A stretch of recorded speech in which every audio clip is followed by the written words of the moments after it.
From homeless to Hollywood, the inspiring story of Jim Carrey. Before the red carpets and Hollywood lights, Jim Carrey called a van his home.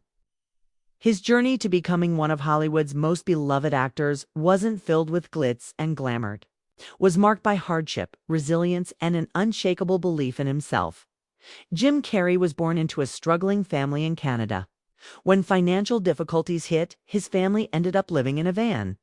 As a teenager, Jim worked as a janitor to help make ends meet, all while dreaming of making people laugh on the big screen. Despite the challenges, Jim never lost hope. He used comedy as an escape, performing stand-up routines in small clubs, and perfecting his craft. His story is not just about achieving fame, but about overcoming life's toughest trials with humor and determination. This is the inspiring story of how Jim Carrey went from being homeless to becoming a Hollywood icon, proving that no dream is too big and no struggle too great. Early life. Jim Carrey was born on January 17, 1962. In Newmarket, Ontario, into a modest family with big dreams but even bigger challenges. His father, Percy Carrey, was a talented musician who once dreamed of a career in show business, but ended up working as an accountant to support his family. His mother, Kathleen, was a homemaker who struggled with her health, adding to the family's burdens. From an early age, Jim displayed a natural talent for humor. He would often entertain his siblings, Rita, John, and Patricia, by mimicking relatives, neighbors, and even his teachers. "Come on, Jim, do the grumpy old man voice," his brother John would say, and Jim would launch into an exaggerated impersonation, filling their small home with laughter. But behind the laughter lay a harsh reality. Percy lost his job when Jim was just a teenager. With no steady income, the family's financial situation quickly deteriorated. They eventually found themselves homeless, living out of a battered Volkswagen van parked in different neighborhoods. In those tight quarters, the Carrey family learned to support one another. During cold nights, Percy would tell stories of his own dreams, trying to keep hope alive. "We may be down now," he'd say, "but this isn't where our story ends." Kathleen, despite her own struggles, often whispered, "We'll make it through. Kids, just hold on." Jim took on a janitorial job at the Titan Wheels factory, working 8-hour night shifts alongside his brother to help pay the bills. His days became a blur of work, school, and exhaustion. Still, he never lost his comedic spark. At school, Jim used humor as a shield. One day, during a particularly tough week, he stood up during class and performed an impromptu comedy routine. He exaggerated the teacher's mannerisms, drawing roars of laughter from his classmates. For a brief moment, his troubles melted away, replaced by the joy of making others smile. His siblings were his biggest fans and strongest support system. "Jim, you make everything better," Patricia would often say. The bond they shared helped them cope with the instability of their situation. The Carrey family's perseverance was a testament to their strength. Despite their struggles, they remained close, finding solace in each other's company and humor in the darkest of times. Jim's early life was a mix of hardship and hope, foundation that would shape him into the resilient and iconic performer the world would one day celebrate.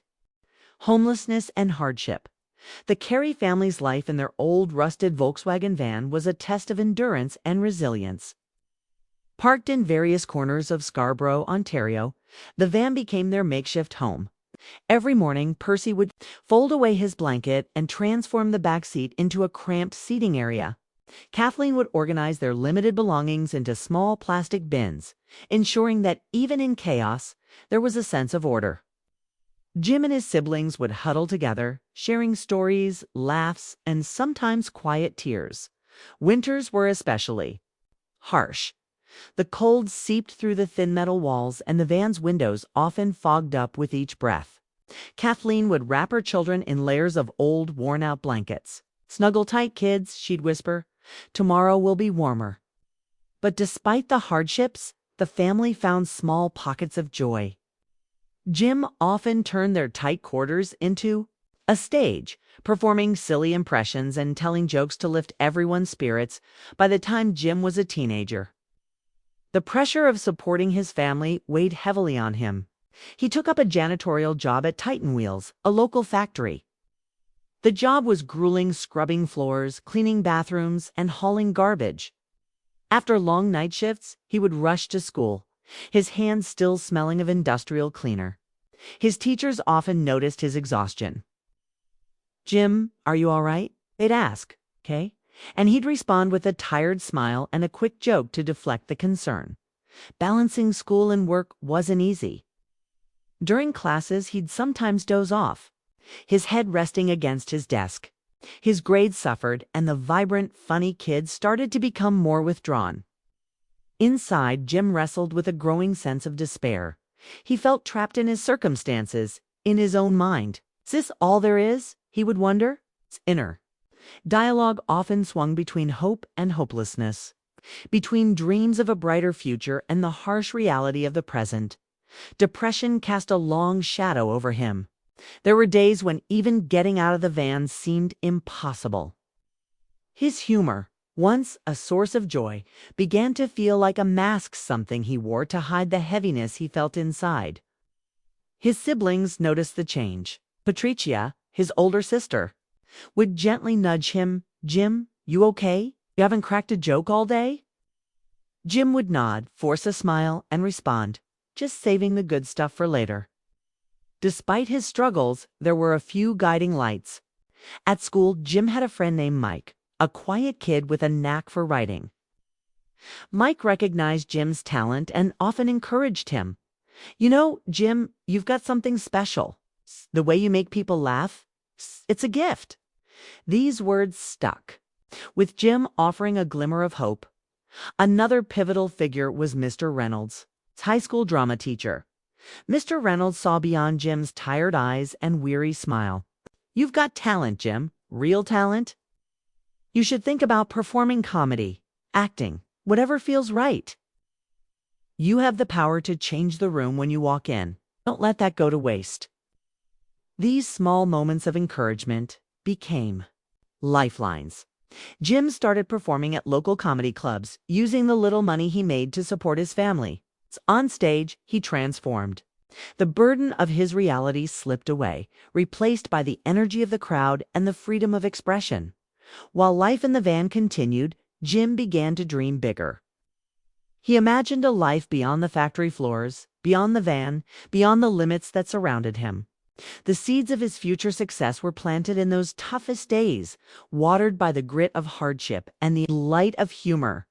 Through every joke, every late-night shift, and every quiet moment of doubt, Jim held on. His story wasn't just about escaping homelessness, it was about finding purpose, even when life seemed impossible. It was about using laughter as both a weapon and a shield, and turning every dark moment into fuel for a brighter tomorrow. The rise to fame. Jim Carrey's journey to fame began under the dim lights of Toronto's Yuck Yucks Comedy Club. The small, crowded venue was known for giving young comedians a shot, but the audience wasn't always forgiving. Jim, just 15 years old, stood backstage, his palms sweaty as he clutched the microphone. He could hear muffled laughs and chatter from the crowd. But not every night promised a warm welcome. His first set started strong with his uncanny impressions. Clint Eastwood's squint, Jimmy Stewart's drawbutt as he transitioned into original jokes. The room grew quieter. One heckler yelled, "Is this comedy or karaoke?" Laughter erupted, not at Jim's jokes, but at him. He forced a smile, finished his set, and walked off stage. Outside, he sat on the curb, his head hung low. His father, Percy, joined him, placing a gentle hand on his shoulder. "Rough crowd, huh?" Say said, offering a small, encouraging smile. Jim sighed. "Maybe I'm not funny enough." "You are, Jim. You just haven't found your voice yet. Keep going." Determined, Jim returned to Yuck Yucks night after night. He adapted, learning to own his physical comedy and mastering his facial expressions and contortion into comedy gold. Slowly, the same crowd that once doubted him began to laugh, and his name became a regular on the club's roster. But Jim knew he needed a bigger stage. The lights of Los Angeles called to him, and with little more than a few dollars and an old beater car, he made the move to Hollywood. Life in LA was anything but glamorous. Jim lived in a rundown apartment where the thin walls did little to muffle the sounds of the city's hustle. He juggled odd jobs and auditions, often leaving casting calls with nothing but a polite, "We'll be in touch." He performed at the Comedy Store, sharing the stage with seasoned comics. Some nights he killed it, other nights he bombed, but he never lost his spark. Jim's big break came with In Living Color, the sketch comedy show, led by Keenan Ivory Wayans, was looking for fresh talent. Jim walked into the audition room. Mix of nerves and raw ambition. The producers sat behind a long table, their expressions neutral. Jim launched into his routine without hesitation. He slipped into his Fire Marshal Bill character, twisting his face into wild contortions and delivering lines with manic energy. The room erupted in laughter. Kate Neen leaned forward, a grin spreading across his face. "Jim, where does that come from?" Jim grinned back. "Years of practice." "And a really weird face." "You're in," Keenan said. "We need that kind of fearless comedy." On In Living Color, Jim became a breakout star. His characters, from the reckless Fire Marshal Bill to the bizarre Vera DeMilo, showcased his versatility and fearless approach to comedy. Each sketch became an opportunity to push boundaries, and audiences loved him. His success on the show opened the doors to Hollywood films. In Ace Ventura, Pet Detective, Jim's comedic genius shined. He improvised much of his dialogue, including the now iconic line, "Alrighty then." Behind the scenes, crew members often had to stifle their own laughter to avoid ruining takes. Next came The Mask, where Jim's physical comedy reached new heights. The film allowed him to blend slapstick with visual effects, creating a character that felt both cartoonish and human. Directors marveled at his ability to transform his face and body, seemingly without effort. During the filming of Dumb and Dumber, Jim's comedic timing and improvisational skills were on full display. He worked closely with co-star Jeff Daniels, and their on-screen chemistry turned a simple road trip comedy into a cult classic. Jim's line, "So you're telling me there's a chance?" became a meme-worthy catchphrase long before memes existed. Through it all, Jim's signature impressions remained a core part of his style. He would often break into characters between takes, keeping the cast and crew entertained. One day, on the set of The Mask, he slipped into a perfect impression of Jack Nicholson, complete with the trademark grin and voice. The director, chuckling, asked, "Are we shooting The Mask or The Shining?" Jim's rise to fame wasn't just about talent. It was about grit, resilience, and the ability to turn pain into laughter. From the quiet, struggling kid at Yuck Yucks to the Hollywood powerhouse on In Living Color and beyond, Jim Carrey's story became a beacon of hope for anyone daring to dream big. Personal growth and challenges. As Jim Carrey's comedic career skyrocketed, he found himself yearning for more profound roles. He wanted to push beyond the rubber-faced comedy that made him famous and explore the depths of human emotion. This shift began with The Truman Show, a film that marked a turning point in his career. On set, director Peter Weir watched Jim transform into Truman Burbank, a man unknowingly living in a fabricated world. During a quiet moment between takes, Peter approached Jim. "Jim, this role, it's not just comedy. It's a mirror to society," Peter said. Jim nodded, his expression thoughtful. "I know. Strange playing someone whose life feels so controlled sometimes. I feel that way too." The performance was nothing short of remarkable. Jim delivered a nuanced portrayal, balancing Truman's childlike innocence with the weight of his awakening. Critics who once saw him only as a comedian began to recognize his depth as an actor. The film's success was a testament to his versatility. and his ability to connect with audiences on a deeper level.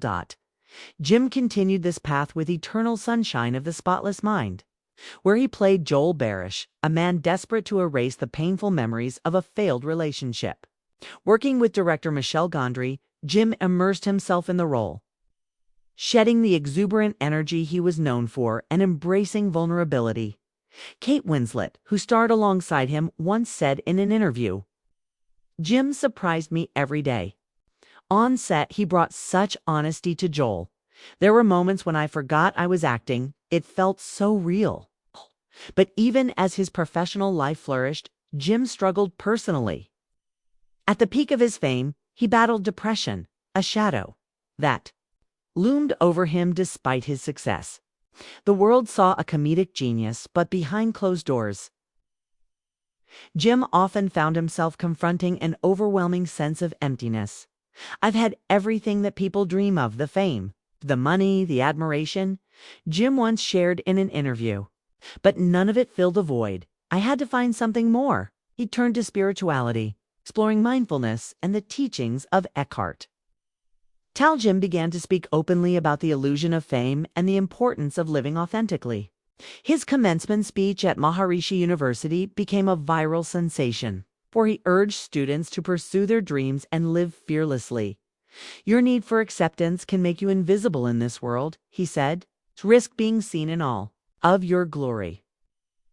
Through his struggles, Jim emerged with a fresh perspective on life. He focused on art, painting vivid and expressive pieces that allowed him to process his emotions. He became an advocate for mental health, using his platform to inspire others to seek help and find purpose beyond material success. Jim's journey from comedy to drama, from fame to self-discovery, showcased not only his talent, but his resilience. He proved that true happiness wasn't found on the big screen or in the applause of strangers, but in the quiet moments of self-acceptance and in sharing his truth with the world. Reflections and legacy. Today, Jim Carrey lives a life far removed from the flashing lights of Hollywood. In his sunlit art studio, surrounded by canvases and splashes of vibrant paint, he finds solace. His paintings are bold, expressive, and deeply personal, a window into his soul. Some pieces are whimsical and bright, while others reveal the shadows he has battled. "I needed color," Jim once said. "I needed to free myself from the characters and just ... be." His shift toward painting wasn't just a hobby, was a form of healing. After decades of entertaining the world, Jim sought a space where he could explore his thoughts without a script. He embraced spirituality, immersing himself in the teachings of mindfulness and the idea of living in the present moment. Jim's philosophical views often surprised fans who knew him only for his wild comedic roles. He spoke openly about the nature of reality, identity, and purpose. "I used to think I was a guy experiencing the world," he said in a reflective interview. "But now I feel like the world is experiencing a guy. Jim Carrey is just a character I play." This perspective shift helped him find inner peace. He moved away from the relentless pursuit of success and instead focused on the joy of creation, whether through art, public speaking, or simply sharing his story. One of the most powerful anecdotes from Jim's life is the story of the $10 million check. As a struggling actor in the early 1990s, he wrote himself a check for $10 million, dated it 5 years into the future, and kept it in his wallet. It was a symbol of his belief in his own potential, a tangible reminder of his dreams. "Every day, I'd look at that check and imagine what it would feel like to earn it," Jim recalled. "Not just for the money, but for what it represented. My dream coming true." In a twist of fate, 5 years later, he was offered $10 million for his role in Dumb and Dumber. The manifestation of his vision became a story of hope for millions, showing the power of setting intentions and believing in oneself. Friends and colleagues often speak of Jim's legacy, not just as an actor, but as a beacon of inspiration. Comedian and friend Jeff Daniels described him as a soul who chose to make people laugh, but who also wasn't afraid to show the world his tears. Motivational speakers often reference his journey from homelessness to Hollywood, emphasizing his message that failure and rejection are not the end, they are simply part of the path.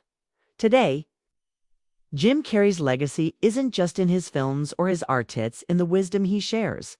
His story is a reminder that success is not about fame or fortune, but about finding peace within oneself. Through his laughter, his struggles, and his rebirth as an artist and philosopher, Jim Carrey has become a living example of the transformative power of self-discovery and authenticity. Conclusion: Jim Carrey's journey from living in a van to becoming a Hollywood legend is a testament to the power of perseverance, resilience, and believing in oneself.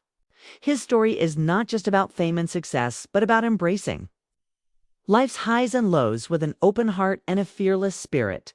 As Jim once said, "You can fail at what you don't want, so you might as well take a chance on doing what you love." His life reminds us that no matter where we start, our dreams are always within reach, if we dare to pursue them.